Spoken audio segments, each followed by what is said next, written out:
नमस्कार, आप देख रहे हैं इंडिया डेली। आपके साथ मैं हूं किरण। सुसाइड बॉम्बर का एक्सक्लूसिव कबूलनामा, ये बड़ी खबर आ रही है। बड़ी खबर के साथ बुलेटिन की शुरुआत। और देखिए कि आतंकी उमर का ये एक्सक्लूसिव वीडियो सामने आया। आतंकी उमर का एक्सक्लूसिव वीडियो, जिसमें वो धमाके से पहले ये वीडियो बनाता है, जिक्र करता है फिदायनी हमले के बारे में। और ब्लास्ट से पहले उमर ने ये वीडियो बनाया था। और देखिए वीडियो में फिदायन हमले की बात कर रहा है। वीडियो में उमर ने की शहीद होने की बात। आतंकी डॉक्टर उमर ने खुद बनाया था ये वीडियो और आतंकी जसीर बिलाल के फोन से मिला ये वीडियो। आपको बता दें, ये आतंकी जसीर बिलाल वही है जिसने तकनीकी सहायता उमर को की। उसी के फोन से ये वीडियो जो है वो बरामद हुआ। उसी के फोन पर उसने अपना ये वीडियो बनाया। आत्मघाती हमलावर के लिए मौत अंतिम मंजिल है। उमर की तरफ से ये वीडियो बनाया गया। डॉक्टर है, डॉक्टर पेशे से था ये। तुर्की भी जाता है अच्छे से। अल फलाह में जो है वो यहाँ पर प्रोफेसर के तौर पर भी होता है। लेकिन सबके बीच में जब अल फलाह में होता है तब इसका माइंड वॉश हो चुका होता है। और वहीं पर देखिए, ये जब आतंकी साजिश को पूरी तरह से इसकी प्लानिंग कर रहा था अपने बाकी टेरर मॉड्यूल के टीम के साथ में, उस वक्त में ये जसीर के फोन पर ये वीडियो बनाता है। ये वीडियो बनाता है और इसमें ये कहता है कि फिदायनी हमला करने जा रहा हूं। इसी के साथ वो बताता है कि किस तरह से वो शहीद होने जा रहा है। देखिए, एक तरह से ये फिदायनी हमला, निर्दोषों को मारना, ये अपने आप में इसे एक तरह से शहीद बताते हैं, शहादत इसे बताते हैं। और ऐसे में देखिए, ये आतंकी जसीर बिलाल के फोन से ये वीडियो मिला, जिसमें अब पूरी तरह से क्लियर हो गया कि ये आत्मघाती हमला था। जो हमारी जांच एजेंसियों की तरफ से भी इस बात की पुख्ता जानकारी और इस पर मुहर लगा दी गई थी कि यह आत्मघाती हमला था। अब ये वीडियो आने के बाद देखिए, यहां पर यह आत्मघाती हमलावर कहता है यहां पर कि मौत ही अंतिम मंजिल है। मौत ही अंतिम मंजिल है। आप समझिए इनका ब्रेन किस तरह से वॉश किया गया। एजुकेटेड है, पढ़े लिखे हैं, डॉक्टर है, लोगों की जान बचाने इनका काम। शपथ ग्रहण करते हैं कि वो लोगों की जान को बचाएंगे, लेकिन इनका ब्रेन इस तरह से वॉश कर दिया जाता है कि ये वो सब कुछ भूल करके, शपथ को भूल करके ऐसी शहादत को याद रखते हैं जिसमें कहा तो जाता है कि आप स्वर्ग जाएंगे, लेकिन क्या निर्दोषों की हत्या के बाद स्वर्ग कोई जा सकता है? वो सीधा जहन्नुम ही जाएगा या नर्क ही जा सकता है। लेकिन ब्रेन वॉश इस तरीके से कि ये सब कुछ जो है फिदायनी हमलों को मानते हैं, शहादत उनको मिलेगी, एक आत्मघाती हमला, और ये कहते हुए यहां पर कि मौत ही अंतिम मंजिल है।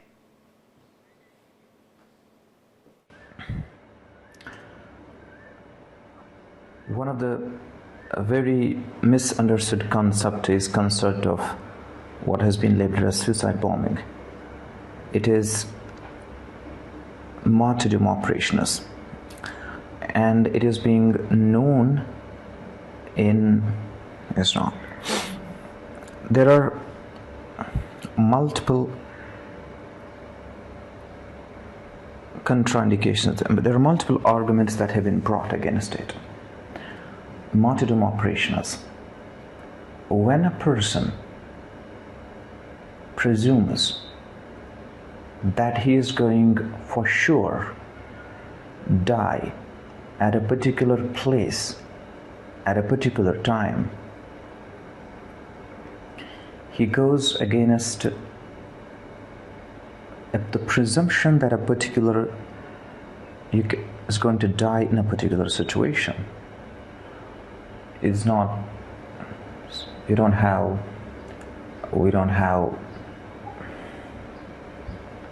situation. और चलिए, ज्यादा जानकारी के लिए, बातचीत के लिए सीधे रुक करेंगे अपने संवाददाता रजनीश का। रजनीश, देखिए, ये हम वो वीडियो दिखा रहे हैं जो आतंकी जसीर के फोन से चीजें मिली। पहले ही आत्मघाती हमले का जो है एक तरह से जांच एजेंसियों की तरफ से इस पर मुहर लग गई। अब ये वीडियो आ गया। देखिए माइंड वॉश किस तरीके से यहां पर किया गया कि ये कहते हैं आत्मघाती हमला जो करता है उसकी अंतिम मंजिल मौत है। देखिए, बिल्कुल उमर का जो नया वीडियो सामने आया है, इसमें साफ तौर पे वो अब इकबालिया बयान ये कहा जाए तो गलत नहीं होगा कि ये जो हमला था ये सुसाइड बॉम्बर के जरिए किया गया था। अगर इस वीडियो को आप गौर से देखेंगे तो इस वीडियो में कई चीज़ें बहुत जो है सामान्य लग रही। पहली बात, उमर के जो चेहरे का हाव भाव है वो बिल्कुल नॉर्मल है, वो बिल्कुल शांत है, बिल्कुल शांत तरीके से वीडियो बना रहा है। तो इसका ये कहीं ना कहीं इशारा करता है कि वो मेंटली पूरी तरीके से तैयार था। दूसरी बात, फर्राटेदार अंग्रेजी बोल रहा है, तो ऐसे में व्हाइट कॉलर जिहाद का जो बात लगातार सामने आ रही थी वो साबित होती है। तीसरी बात, ये इस वीडियो में ये बातें कही जा रही हैं कि अगर किसी इंसान को ये पता हो कि वो कब और कहां, किस निश्चित टाइम पे, किस निश्चित जगह मरने जा रहा है, तो उसके दिमाग में उस समय क्या चल रहा होता है, उस बात का जिक्र इस समय जो है इस वीडियो में उमर कर रहा है। इसके अलावा उसने ये भी कहा कि ऐसा करके उसे शहीद का दर्जा मिलेगा, वो शहीद हो जाएगा। दूसरी बात, तीसरी बात, उसने ये भी बात कही कि लोगों में जो इस तरीके के सुसाइड बम्बर को या फिदायनी हमले को लेकर कई तरह के जो है भ्रम है, उस भ्रम को दूर करने की बातें इसमें कही गई हैं उमर के द्वारा। चौथी बात में उमर ने साफ तौर पे ये कहा कि वो ऐसा करके शहीद हो रहा है और लोगों को भी आगे आना चाहिए इस तरीके की वारदातों को अंजाम देने के लिए। तो आप सोचिए किस तरीके का माइंड वॉश था। ये वो बातें थी जो मैंने आपको बताई, जो मुख्य बातें थी इस पूरे वीडियो की। तो अब ये साफ होता है कि किस तरीके से व्हाइट कॉलर जिहाद इस देश में अपनी जड़ें जमा चुका है और उमर जैसे लोग ही दूसरे आगे स्लीपर सेलों को तैयार कर रहे हैं और आतंकवादी वारदातों को अंजाम दे रहे हैं और जैशे मोहम्मद कि जैसे आतंकी संगठनों की कठपुतली बने हुए हैं जो भारत के बाहर अभी क्या और भी इसी तरह के जो डॉक्टर इसमें सम्मिलित है, साजिश करता है या साजिश में वो प्लानिंग में सब कुछ में संलिप्त थे, तकरीबन और कितने ऐसे लोगों का नाम जो है वो सामने आ रहा है जिनको पकड़ना चैलेंजिंग है। अगर इस तरह से माइंड वॉश है जो एकमात्र इस बात को मान रहे हैं कि मौत ही सब कुछ है अब उनके लिए और आखिरी ही है, तो क्या ऐसे में ये तो अब ये हो जाएगा कि उनको अपनी जिंदगी की कोई चिंता ही नहीं है, उनके लिए कोई डर नहीं, लेकिन वही चैलेंज है सुरक्षा एजेंसियों के लिए। किरण, सबसे जो बड़ी बात सुरक्षा एजेंसियों के लिए, खासतौर एनआईए की अगर बात करूं, क्योंकि ऑफिशियली वही इस पूरे मामले को इन्वेस्टिगेट कर रही है, सबसे ज्यादा चैलेंजिंग चीजें हैं उन 22 डॉक्टर्स का पता लगाना जो अल-फलाह यूनिवर्सिटी में मौजूद थे, या फिर कई ऐसे डॉक्टर थे जो अल-फलाह यूनिवर्सिटी में थे और कई लोग जो है बाहर थे। ये जो बातें हैं, ये मुजम्मिल और जो उमर के जो मोबाइल फोन थे उनसे चीजें बरामद हुई हैं, उनसे इन 22 डॉक्टर्स के कॉन्टैक्ट नंबर और उनकी चैट डिटेल बरामद हुई है एनआईए को। और एनआईए ने जब इन 22 डॉक्टर को कांटेक्ट किया, नहीं उसने उन फोन नंबर्स पे जब कॉल किया तो वो नॉट रीचेबल आए। जो वो डॉक्टर थे 22 डॉक्टर, उन तक अभी तक पहुंचा नहीं जा चुका है।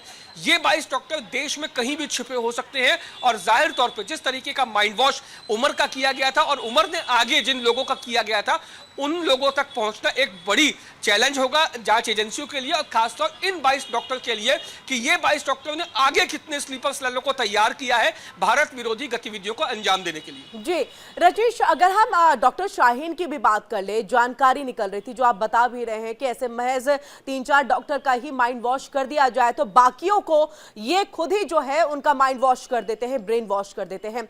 अब ऐसे में डॉक्टर शाहीन के लिए जो लखनऊ से जानकारी आ रही थी कि वहां एक एनजीओ, 2-3 एनजीओ के संपर्क में वो थी और कोशिश कर रही थी एक महिला ब्रिगेड तैयार करने की, ये जिम्मेदारी उनको दी गई थी। अब ऐसे में वहां पर भी जो चीजों को खंगाला जा रहा होगा कि किन एजेंसियों से उन्होंने मुलाकात की, एनजीओ से मुलाकात की है, किन किन के संपर्क में थी, कौन कौन सी लड़कियां उनके संपर्क में थी।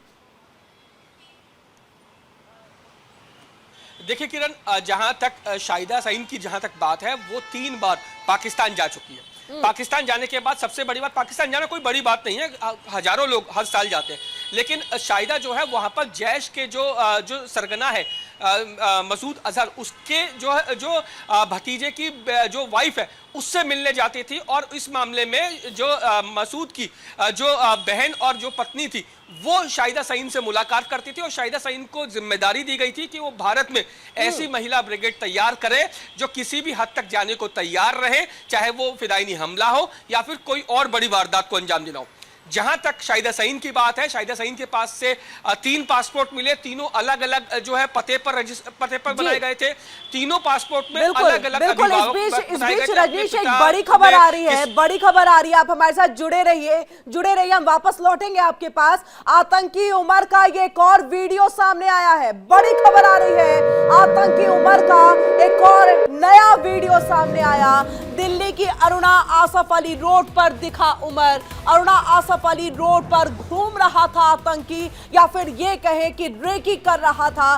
पास ही लगे सीसीटीवी कैमरे में आतंकी का वो वीडियो, वो तस्वीर जो है वो कैद हो गई। और ये देखिए, ये अरुणा आसफ अली वाला रोड जहां पर आतंकी उमर घूम रहा था। ये बड़ी खबर, और बड़ी खबर के साथ ये नया फुटेज जो है वो सामने आया है। अब देखिए, लगातार जांच एजेंसियां जो है खंगाल रही हैं सारे सीसीटीवी फुटेज को कि दिल्ली में आखिरकार कहां पर गया हुआ था उमर, कहां उसने रेकी की थी। क्योंकि महज सिर्फ एक लाल किला या उसके पास का एरिया टारगेट करने की जो जानकारी मिल रही है वही नहीं हो सकता, क्योंकि सीरियल ब्लास्ट का एक जो है उसकी सूचना जो है मिली, जिसके बाद ये देखिए फिलहाल तो मामला जो है वो थोड़ा सा रुक गया या फिर ये कहे डिले, लेकिन आगे आने वाले दिनों में इस आशंका से कोई भी गुरेज नहीं कर सकता या ना नहीं कह सकता कि आगे आने वाले दिनों में यही वो आतंकी जो टेरर मॉड्यूल व्हाइट कॉलर वाले हैं वो इस तरह की सीरियल ब्लास्ट को अंजाम नहीं देंगे। इसीलिए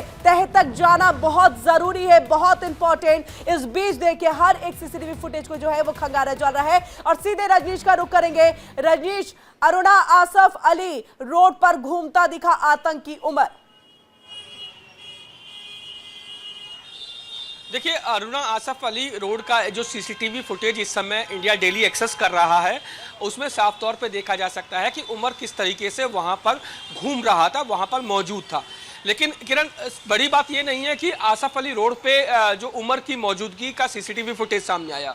सबसे बड़ी चिंता की बात यह है कि वो और कौन कौन सी ऐसी जगह हो सकती है जहां पर सीसीटीवी कैमरे नहीं लगे हुए थे, जहां पर सीसीटीवी कैमरों का एक्सेस नहीं था। क्या वहां पर भी जो उमर गया था, और ऐसी अगर जगह गया था तो वो जगह आखिर कौन सी थी? ये तो वो चीजें हैं जहां जहां सीसीटीवी कैमरे लगे हुए थे, जहां पर उमर की तस्वीरें या उमर के वीडियोस कैद हो गए। लेकिन कई ऐसी जगह भी होंगी जहां पर सीसीटीवी कैमरे नहीं होंगे, जहां पर उमर गया होगा। तो ये भी एक चैलेंज रहेगा जांच एजेंसियों के लिए कि उन इलाकों की या उन जगह की जो है वो पहचान करके वहां तक पहुंचना, वहां पे तमाम जानकारियों को इकट्ठा करना कि जवाब इसी से जुड़े कि हम ये इस बात से इनकार नहीं कर सकते कि ये रेकी किया जा रहा होगा उमर की तरफ से इस जगह पर जाकर के, कि क्या ये सही जगह है जहां पर हम ब्लास्ट कर सकते हैं, या दूसरी तरफ वो मस्जिद के पास में तो जो था वहां पर हम ब्लास्ट कर सकते हैं। यानी ये सब कुछ रेकी के अंतर्गत है। देखिए, बिल्कुल बिल्कुल, ये अभी तक की जांच में यही चीज़ें सामने आई है। जो भी सीसीटीवी फुटेज, चाहे वो I-20 गाड़ी की हो जो उमर चला रहा था, या फिर उमर के जो है वो पैदल चलते हुए सड़कों के जो सीसीटीवी फुटेज सामने आए हैं, तो जाहिर तौर पे ये अभी तक का अनुमान यही लगाया जा रहा है कि ये जो इन सीसीटीवी फुटेज में जो उमर है वो रेकी कर रहा होगा कि कहाँ जो है वो जनहानि ज्यादा जो है वो की जा सकती है, कहाँ पर ज्यादा लोगों को अपना निशाना बनाया जा सकता है। जुड़े रहिए, बड़ी खबर आ रही है, बड़ी खबर का रुख करेंगे, उसके बाद वापस आपके पास लौटते हैं। अल फलाह यूनिवर्सिटी पर ईडी का बड़ा एक्शन देखने को मिला है अल फलाह यूनिवर्सिटी पर। और ऐसे में देखिए, अल फलाह यूनिवर्सिटी पर ये ईडी का बड़ा एक्शन है। दिल्ली आतंकी हमला मामले में बड़ी कार्रवाई, लाल किले ब्लास्ट मामले में ईडी की एंट्री, अल फलाह के दफ्तर पर ईडी का छापा, ओखला में यूनिवर्सिटी के दफ्तर पर यह छापा मारा गया। और शाहीन बाग में देखिए, ईडी की ये बड़ी कार्रवाई जारी है।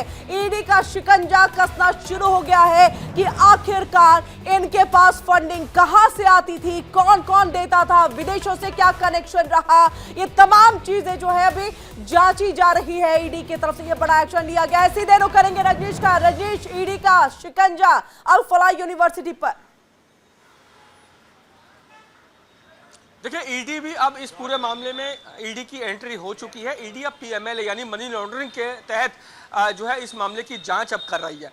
आज सुबह तकरीबन 5:15 बजे से ही ईडी की टीम जो है वो दिल्ली और एनसीआर के तकरीबन 25 ठिकानों पर एक साथ रेड कर रही है और ये तमाम जो रेड्स हैं ये अल-फलाह यूनिवर्सिटी से जुड़े हुए परिसर हैं, उनके दफ्तर हैं, चाहे वो ओखला की बात कर ली जाए या फरीदाबाद की बात कर ली जाए या तमाम जो दूसरे एनसीआर के इलाके हैं उनकी बात कर ली जाए। ईडी का ये कहना है कि जो फंडिंग आती थी अल-फलाह यूनिवर्सिटी को वो कैसे आती थी, कहां से आती थी, किसके जरिए आती थी और इस फंडिंग का किस तरीके से इस्तेमाल किया जाता था। इसके अलावा ईडी का ये भी कहना है कि इस ग्रुप से जुड़े जो है वो कई शेल कंपनियां थी, करीब 9 शेल कंपनियों का जिक्र ईडी ने किया है कि 9 शेल कंपनियां इस ग्रुप से जुड़ी हुई थी, जिनकी जांच की जा रही है कि इन शेल कंपनियों के जरिए क्या और कितना और कब से जो है वो पैसा लिया जा रहा था, बाहर किस किस देश से ये पैसा आ रहा था, किस अकाउंट से ये पैसा आ रहा था और इस पैसे को देने के पीछे या इस फंडिंग करने के पीछे मकसद क्या हो सकता है। ये तमाम ऐसी चीजें हैं जिनको जांच का विषय बना है। रजनीश जुड़े रहिए, इस बीच एक और बड़ी खबर आ रही है, बड़ी खबर का रुख करेंगे।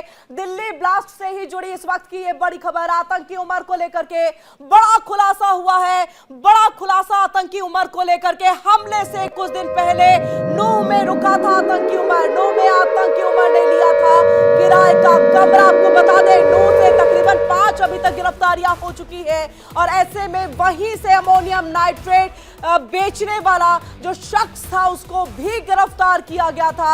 ये बड़ी खबर आ रही है, नूह में रुका था आतंकी उमर, नूह में आतंकी उमर ने किराए पर कमरा लिया था। बड़ी खबर आ रही है, हर बारीक अपडेट आप तक हम पहुंचाते जा रहे हैं। तो ये दिल्ली ब्लास्ट से जुड़ी इस वक्त की ये बड़ी खबर है, आतंकी उमर को लेकर के बड़ी खबर है। नूह में कुछ दिन वो रुका था आतंकी उमर, वहां पर उसने किराए का मकान, किराए का कमरा जो है वो लेकर रखा था। और सीधे रुक करेंगे और आपको बता दें ये बड़ी खबर आ रही है,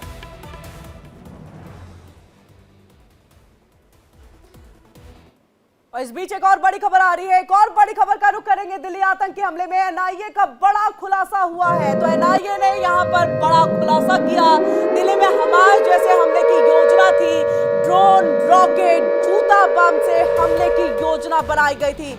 अपने आप में देखे ये जिस तरह की प्लानिंग की गई थी, बहुत भयावह, बहुत भयानक वो तस्वीर होती, लेकिन इन सबको सुरक्षा एजेंसियों जो है नाकाम कर दिया। ड्रोन के जरिए देखे भारी बम ले जाने की ये तैयारी थी। दानिश की गिरफ्तारी के बाद एनआईए का ये खुलासा, तो दानिश की गिरफ्तारी के बाद ये बड़ा खुलासा हुआ है कि किस तरह से इस पूरे एक सीरियल ब्लास्ट को जो है अंजाम देना था, उसमें किस किस चीज का इस्तेमाल करना था। तो ड्रोन का इस्तेमाल, रॉकेट का इस्तेमाल, जूता बम का इस्तेमाल यहां पर करना था, लेकिन उससे पहले ही सुरक्षा बलों ने अपनी तत्परता दिखाई और उसके बाद इसको नाकाम कर दिया। और सीधे रुख करेंगे रजनीश का। रजनीश, 2 बड़ी खबर है यहां पर। एक तो जो दानिश की गिरफ्तारी के बाद खुलासा हुआ कि ड्रोन, जूता बम और देखिए रॉकेट के जरिए हमले को अंजाम देना था, यानी कि सीरियल ब्लास्ट अगर करना था तो ये तमाम चीजें भयावह तस्वीर होती, उसे पहले ही नाकाम कर दिया गया। और उसके बाद जो उमर नूह में रुका हुआ था उस पर भी बताइएगा। देखिए, पहली बात जो नूह की जो बात सवाल आपने किया उसका मैं जवाब देता हूँ। ये जो कमरा था ये नूह की हिदायत कॉलोनी में ये कमरा लिया गया था और अल-फलाह यूनिवर्सिटी में जो इलेक्ट्रिशियन था शोएब, ये उसकी साली का घर था, जहां पर उमर ने धमाके से यानी 10 नवंबर से 10 दिन पहले ये कमरा किराए पे लिया था। 2000 रुपये ये महीने में ये कमरा था और जबकि 4000 रुपये सिक्योरिटी के तौर पे डिपॉजिट भी किए गए थे।